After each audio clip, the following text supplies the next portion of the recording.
Okey, kita bersua lagi. Okey, di bahagian kedua sejarah tingkatan 2 bab 6 Kesultanan Johor Riau. Okey, kali ni cikgu sambung dengan 6.2 Kegemilangan Kesultanan Johor. Okey. Jadi sebenarnya Kesultanan Johor Riau telah berjaya muncul sebagai sebuah kerajaan yang kuat di alam Melayu. Dan Kesultanan Johor juga telah mencapai kegemilangannya dalam beberapa aspek. Okey. Antaranya ialah pusat perdagangan. Maksud kegemilangan Kesultanan Johor Riau sebagai pusat perdagangan. Bagaimana kita boleh tengok juga bagaimana pengurusan pelabuhan di Kesultanan Johor Riau dan juga Kesultanan Johor Riau berjaya gemilang dalam aspek pesuratan. Okey, jadi kita akan tengok satu persatu. Okey. Kesultanan Johor Riau sebagai pusat perdagangan yang unggul. Okey, Johor telah muncul sebagai pusat perdagangan yang unggul pada abad ke-16 dan ke-17, di mana Johor telah menjadi tumpuan ramai pedagang dari pelbagai tempat. Dan Johor juga telah muncul sebagai sebuah pusat perdagangan dan pelabuhan entrepot yang unggul. Okey, kemunculan ini adalah disebabkan beberapa keistimewaan yang terdapat. Keistimewaan lokasi Kesultanan Johor itu sendiri. Yang pertama, kedudukan Kesultanan Johor di lokasi yang strategik. Okey, di mana pelabuhan Johor, pelabuhan Johor, okey, seperti pelabuhan Johor Lama, Batu Sawat dan Pancur mudah dimudiki ataupun dimasuki oleh kapal besar kerana sungai di situ lebar dan dalam. Okey, Kesultanan Johor juga terletak di Selat Melaka yang membolehkannya mengawal lalu lintas kapal dagang dari timur dan barat. Manakala Pelabuhan Riau juga tak terkecuali. Okey, Pelabuhan Riau terletak di persimpangan lalu lintas maritim yang strategik. Dan seterusnya menjadi tumpuan para pedagang luar untuk berurus niaga. Itu keistimewaan yang pertama. Okey, keistimewaan kedua pula, pelabuhan Johor menjadi tumpuan para pedagang. Okey, pedagang dari China, Gujarat, Belanda dan juga pedagang Inggeris. Tak terkecuali juga pedagang dari kawasan berhampiran. Okey, seperti pedagang Jawa. Okey, pedagang Jawa ni dia bertukar daripada pelabuhan Melaka ke pelabuhan Johor. Okey, selepas Portugis menguasai Melaka. Okey, pedagang Siam pun berdagang dengan Johor dan memasarkan hasil pertanian seperti beras. Okey, selain itu pelabuhan Johor juga menjadi tumpuan pedagang dari tanah jajahan dan naungan lain serta kerajaan lain di alam Melayu. Keistimewaan ketiga pula ialah pelabuhan Johor menjadi pusat pengumpulan dan juga pengedaran pelbagai barang dagangan. Okey, pelbagai barang dagangan. Okey, di mana Pelabuhan Johor Riau berperanan sebagai pusat pertukaran barangan keluaran alam Melayu, okey, dengan barangan dari China, India dan juga Arab. Jadi terdapat pelbagai jenis barangan boleh didapati di Pelabuhan Johor Riau. Okey, antaranya lada hitam, biji timah, emas, okey, kayu gaharu, damar, kelapa kering, kelembak, sagu dan sebagainya yang yang dibawa datang daripada wilayah jajahan dan naungan Johor. Okey, dan serta kerajaan-kerajaan alam Melayu yang lain. Okey, selain tu boleh didapati juga benang emas, kain sutera putih, tembika, seramik dan lain-lain.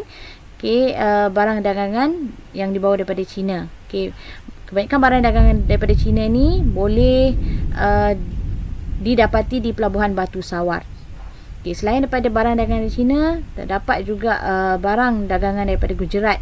Okay, seperti wangian, manik, kain. Okay, selain itu ada juga beras. Okay, daripada yang dibawa oleh pedagang Jawa dan juga pedagang Siam. Okay, so pelbagai barangan ada, one stop center, semua nak ada kat situ. Jadi sebab itulah pedagang suka untuk datang di Pelabuhan Johor Riau. Okay, dan keistimewaan yang keempat ialah kesibukan Pelabuhan Johor Riau. Okay, jadi Pelabuhan Johor Riau ni sangat sibuk. Okay, di mana terdapat 500 hingga 600 buah kapal dagang pelbagai bangsa berlabuh di Pelabuhan Johor, terutamanya di Pelabuhan Riau. Dan antara kapal yang berlabuh di Riau tu termasuklah kapal Siam, kapal Portugis, Inggeris dan juga kapal-kapal lain di pulau di alam Melayu. Itu dia keistimewaan Johor yang menjadikannya berjaya muncul sebagai pusat perdagangan yang unggul. Okey. Selain daripada dari segi kedudukan strategik banyak barang, ada juga aspek lain yang turut menyumbang kepada kegemilangan Johor sebagai pusat perdagangan, iaitu pengurusan pelabuhan. Jadi kalau pelabuhan ni diuruskan secara tidak cekap pun tidak akan membantu kejayaan dalam perdagangan. Jadi kecekapan Pelabuhan Kesultanan Johor Riau mengembalikan barang dagangan ni dan kemampuannya membekalkan semula kapal dengan cepat dan murah merupakan antara faktor utama yang menjadikannya pelabuhan sebagai pelabuhan entrepot. So antara faktor-faktor ataupun antara perkara yang menunjukkan kecekapan pengurusan pelabuhan ialah yang pertama, kemudahan pelabuhan. Di mana di Pelabuhan Johor Riau ni terdapat gudang bawah tanah. Untuk apa gudang bawah tanah ni? Untuk menyimpan barang bagi mengelakkan kebakaran. Jadi kalau duduk bawah tanah, bangunan di atas terbakar, yang barang di bawah tanah itu selamat. Kemudian terdapat pegawai terlatih untuk mengendalikan urusan perdagangan.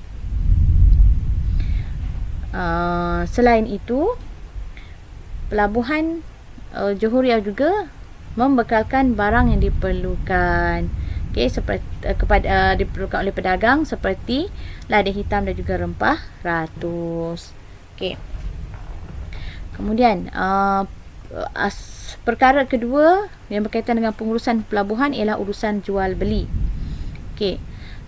Di Pelabuhan Johor Riau ni berlaku urusan jual beli, tukar barang dan juga penggunaan mata wang.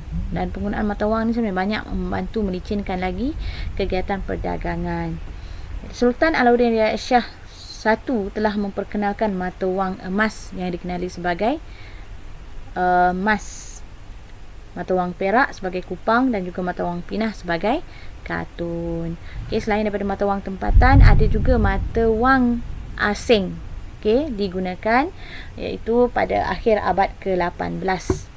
Mata wang tersebut adalah dolar Sepanyol, dolar Meksiko dan juga duit Belanda. Selain itu, peranan Syah Bandar dalam mengurus cukai dan kutipan cukai di pelabuhan juga membawa kepada berjayanya urusan jual beli dilakukan secara lancar di situ. Dan Syah Bandar ini juga akan menetapkan ukuran dan berat timbangan sesuatu barangan. Aspek ketiga ialah sistem naungan. Jadi pedagang-pedagang yang datang berdagang, terutamanya pedagang luar dan juga pedagang tempatan, akan mendapat naungan daripada Bendahara, Temenggung, Laksamana dan juga Raja Indra Bongsu. Dan pedagang-pedagang ini akan memberikan sedikit hasil keuntungan kepada pihak yang memberikan naungan tadi. Tak kira lah bendahara ke, temenggung ke, laksamana ke, Raja Indra Bongsu ke. Jadi mereka akan berikan sedikit hasil keuntungan dalam bentuk cukai perdagangan. Okey, itu adalah di bawah sistem naungan lah. Okey, dengan adanya sistem naungan ini juga, pedagang mudah mendapat surat kebenaran daripada Belanda dan dapat berlayar tanpa gangguan di Selat Melaka. Okey. Perkara keempat ialah peranan orang laut. Kita tengok sama dengan Melaka. Dia lebih kurang kan, sebab dia warisan Kesultanan Melayu Melaka.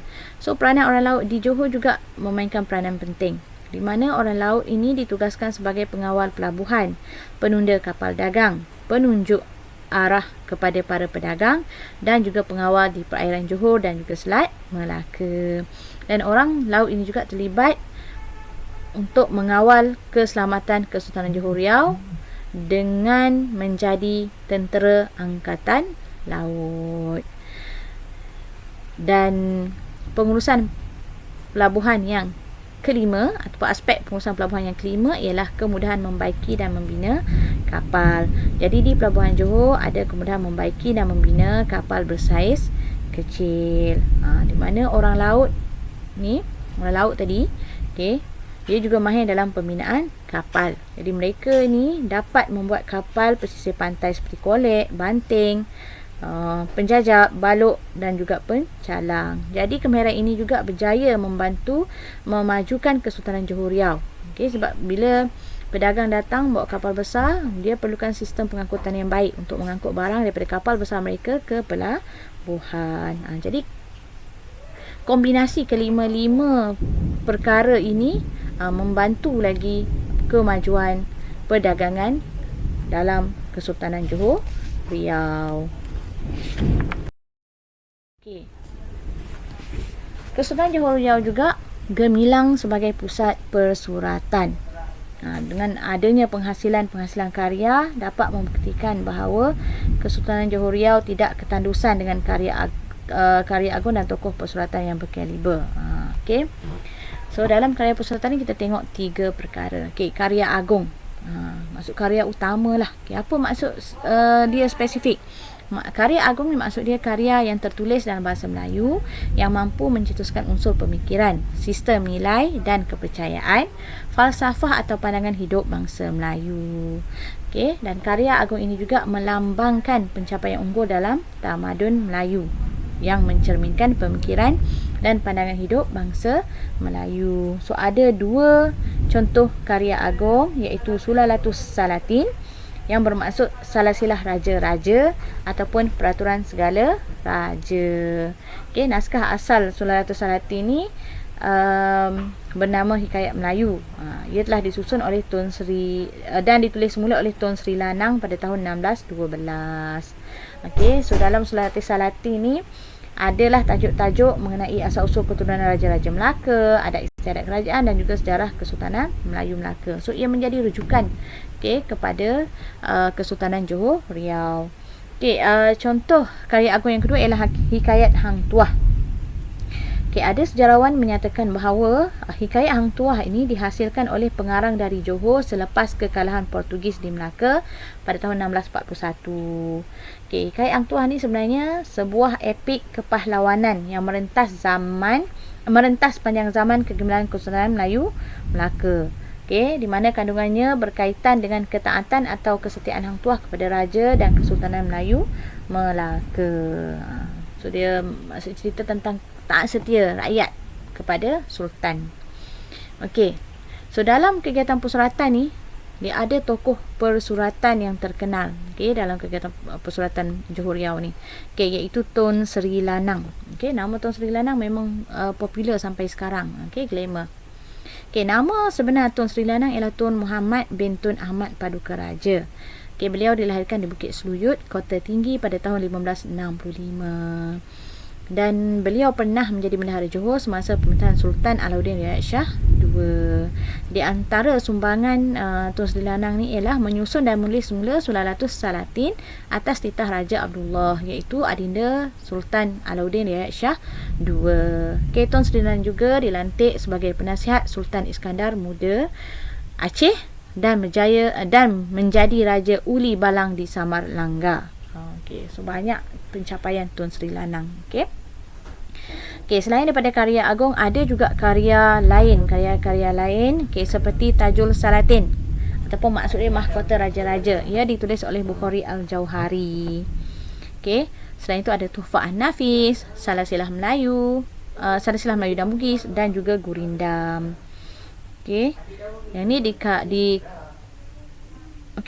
Gurindam 12. Okay, Gurindam 12 dikarang oleh Raja Ali Haji. Okay. Selain itu ada juga Hikayat Anak Panah yang dikarang oleh Tun Hisap Misai, dan juga Syair Ungku Puteri yang dikarang oleh Raja Ahmad. Jadi kelahiran karya Persulatan ini merupakan pengiktirafan kepada kegemilangan Kesultanan Johor Riau sebagai pusat Persulatan Alam Melayu pada abad ke-17 dan 18. Kesannya Kesultanan Johor Riau ini muncul sebagai pusat perkembangan persuratan dan bahasa Melayu yang terulung di alam Melayu pada ketika itu. Jadi kita perlu menghargai karya-karya persuratan yang dihasilkan pada zaman tersebut, sebab ia melambangkan kehebatan tokoh-tokoh terdahulu. Itu sahaja untuk bab 6 sejarah tingkatan 2 Kesultanan Johor Riau. Dan murid-murid bolehlah cuba jawab soalan yang dilampirkan di belakang ni. Semoga kita berjumpa lagi. Selamat belajar. Assalamualaikum warahmatullahi taala wabarakatuh.